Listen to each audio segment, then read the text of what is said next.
Du coup, je m'appelle Lucas. Donc moi, j'ai un parcours un peu chaotique, on va dire, par rapport à peut-être certains de mes camarades de Master 2. J'ai fait un Master de lettres à Aix-en-Provence, où j'ai poursuivi en lettres modernes, en recherche, et où j'ai écrit 2 mémoires en fait de recherche sur la narration dans le jeu vidéo. Je m'intéressais notamment à tout ce qui était le processus d'écriture dans la littérature et comment est-ce qu'on pouvait le retranscrire dans le jeu vidéo de manière générale. À la suite de ce master, j'ai voulu m'orienter vers tout ce qui était le design de jeu. Donc j'ai passé des concours pour des écoles de jeux. Et pendant, on va dire, 2 ans, j'ai passé quelques concours et je me suis auto-formé à tout ce qui était les métiers du game design et aussi tout ce qui allait être au niveau du sound design et du narrative design, parce que c'était on va dire, les 3 grands domaines qui m'intéressaient. Pendant l'année 2019, donc, j'ai appris pour l'existence du master à Minge. Entre-temps, j'avais eu la chance de pouvoir donner des cours de narrative design à la faculté d'Aix-en-Provence à Aix-en-Provence, du coup. Du coup, j'ai entendu parler de ce master et justement, j'ai voulu y aller parce que, à la fois, de par mes recherches, j'avais déjà entendu parler de Sébastien Janvaux, donc je me disais que bon, si c'était lui qui le dirigeait, c'était pas mal. Et l'autre chose, c'était que c'était un master qui préparait énormément au métier de la recherche et que moi, j'avais un profil qui s'orientait beaucoup vers la recherche parce que c'est ce qui m'intéressait de faire en fait de manière générale dans le monde du jeu vidéo en tout cas. Et du coup, c'est pour ça que je me suis orienté vers ce master.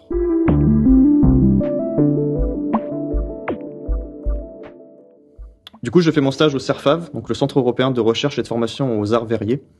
Du coup, c'est une école qui forme concrètement des personnes au métier du verre et qui accueille également des chercheurs pour faire de la R&D ou encore des artistes. Et du coup, dans le cadre de ce stage, moi, j'ai été pris pour faire des missions de game design, sachant qu'on est organisé autour d'un projet qui s'appelle le projet Ghost. Et le projet Ghost, concrètement, c'est un jeu en VR qui est en développement, qui a pour but de faire apprendre les gestes, on va dire, et la manière de créer un vitrail, qui a un but pédagogique en fait d'être rajouté dans les cursus scolaires concrètement. Donc c'est un outil de formation concrètement. Et du coup, moi, j'ai été pris pour faire des missions de game design dans ce jeu, avec un peu de sound design à côté évidemment. Et du coup, on travaille en collaboration avec une chercheuse qui s'appelle Myriam El Mansouri, qui elle est spécialisée qui a écrit concrètement une thèse sur, on va dire, une nouvelle approche du serious game, en mélangeant à la fois la boucle grémassienne qu'a utilisée Janvaux dans ses recherches et une boucle didactique en fait, et qui est liée à ses études et ses recherches sur la didactique. Et en fait, elle mélange les deux boucles et elle travaille sur une manière en fait de repenser le jeu sérieux, qui soit un peu plus engageant concrètement. Et du coup, on travaille en collaboration avec cette chercheuse. Et on travaille sur des nouvelles méthodes, en fait, une nouvelle manière de penser le jeu sérieux, donc en faisant du game design autour de ça. Donc, je pense qu'il faut considérer le jeu comme un média comme un autre, que ce soit du cinéma, de la littérature, etc. Et de ce fait, il a une manière particulière de capter l'attention des personnes qui y jouent. Et pour moi, en fait, créer un jeu qui a un but pédagogique ou un but de formation, c'est trouver un nouveau canal en fait pour permettre de créer de la pédagogie pour les élèves. Donc pour moi c'est quelque chose qui est intéressant déjà de ce point de vue, et de deux justement ça peut permettre à la fois aussi bon là on est sur un métier, on est sur un jeu, on fait un vitrail, donc c'est quelque chose qui est relativement on va dire safe, mais on peut aussi penser à l'utilisation de la VR et de la pédagogie pour des métiers ou pour on va dire des projets qui sont peut-être un peu plus compliqués à mettre en place. Je pense par exemple à la médecine par exemple, ou la santé de manière générale. Je pense que la VR et la pédagogie ont beaucoup de choses à amener de ce côté-là. Et en fait, ce qui est intéressant dans ce projet en particulier, c'est que on travaille vraiment sur aussi la manière dont on peut penser les gestes autour du métier, de tous les métiers qui sont liés autour de l'art de la VRI en fait. Et justement, ce qui est intéressant, c'est qu'avec la VR, on peut vraiment se concentrer sur ça. Donc du coup, c'est pour ça que c'est un enjeu qui est assez particulier pour moi et qui, je trouve, est assez intéressant en fait, de mélanger la VR, la pédagogie et justement l'idée de créer du jeu autour de ça.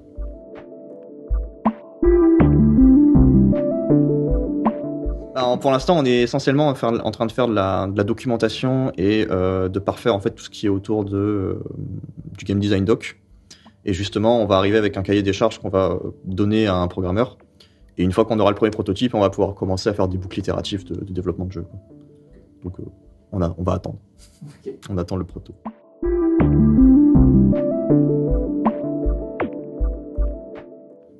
Moi, ce qui est intéressant pour moi dans ce stage, c'est que ça me donne à la fois une manière, on va dire, de mettre en théorie, enfin de mettre en application plutôt les théories que j'ai appris en cours. Donc qui vont être à la fois tout ce qui est autour de les théories de game design, hein, évidemment, d'une part. D'une deuxième part, on avait également eu quelques cours où on nous avait introduit qu'est-ce que c'était que les jeux sérieux, et on avait eu des cours avec une personne qui travaillait chez Almedia, qui nous avait un peu expliqué comment est-ce que lui fonctionnait, comment fonctionnait son processus de création d'un serious game, donc le game design doc, etc.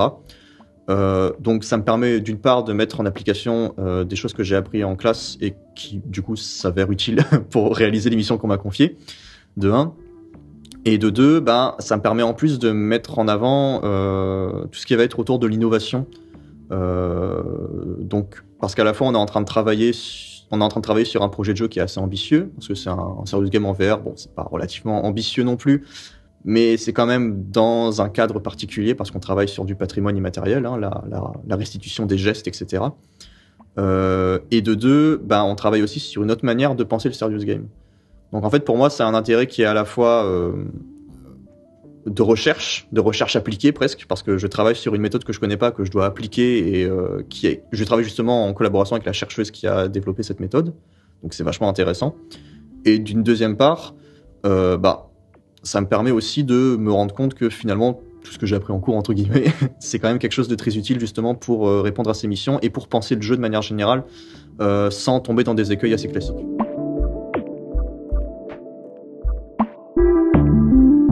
Première année, j'ai fait mon stage à la bibliothèque Louise Michel à Paris. Et concrètement, j'avais pour tâche je voulais créer un jeu qui permettait de faire de la médiation autour du thème de la masculinité toxique. D'accord. Donc il y avait eu le Covid qui a réapparu à ce moment-là, donc c'était un peu compliqué, mais j'ai pu travailler sur des prototypes de ce jeu, et j'ai pu également être un peu initié à tout ce qui était les métiers autour de la bibliothèque. Donc toutes les tâches quotidiennes à faire, les missions qui nous sont données, etc. Donc c'était très intéressant.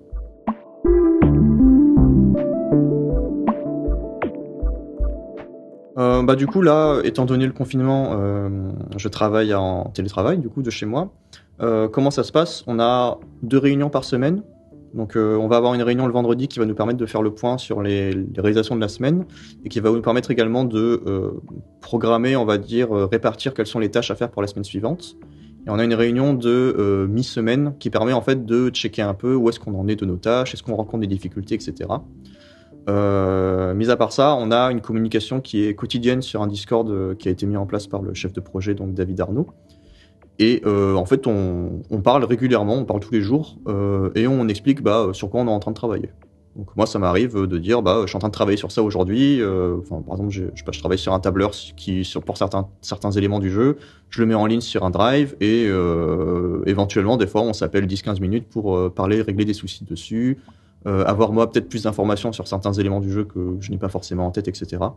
Donc on a vraiment une certaine autonomie et une bienveillance justement de la part des gens avec qui on travaille, qui n'hésitent pas à venir nous aider et qui avancent également de leur côté sur d'autres missions qui sont liées au stage. Donc j'ai quand même une bonne responsabilité dans la mesure où on doit travailler à l'aboutissement du game design, donc c'est quand même un bon travail. Mais je suis pas non plus seul à faire, je suis pas un lead game designer qui fait tout seul, entre guillemets. Heureusement.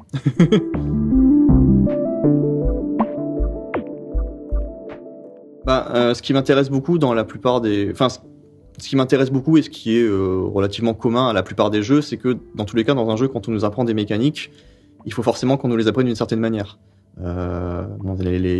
Mis à part quand on rejoue par exemple à des jeux de la même licence, ou alors qu'on joue à des jeux qui sont design de telle manière que on apprend les mécaniques au fur et à mesure. Bon, c'est pas vraiment un jeu qui est dans cette idée, mais je prends l'exemple des Dark Souls. L'idée c'est quand même qu'on galère un peu plus. Mais dans la plupart des jeux, normalement, on nous apprend les mécaniques d'une manière assez instinctive et d'une manière qui accompagne le joueur. Et justement, ce qui m'intéresse dans des jeux classiques, on va dire, ça va être la manière dont la boucle de gameplay est pensée, et dans la manière dont les éléments de jeu, les feedbacks sont pensés pour que justement le joueur comprenne bien, ce qui n'est pas bien, comment réaliser, on va dire, les tâches et les objectifs qu'on lui pose d'une manière assez claire et cohérente. Et en fait, c'est plus sur des propositions de ce type qui sont présentes dans le jeu de manière générale que je pense qu'il faut puiser pour réfléchir à la manière dont on peut penser le jeu d'une manière didactique, concrètement. Donc c'est la manière dont on forme les joueurs et les joueuses maintenant dans le jeu qui peuvent Bah, donner des idées. voilà, concrètement, en fait, c'est plutôt comment est-ce que j'apprends telle ou telle chose dans tel jeu, et en fait, comment est-ce que ça peut me permettre de retranscrire ça pour apprendre des choses qui sont liées à des métiers de la vie réelle ou des choses comme ça.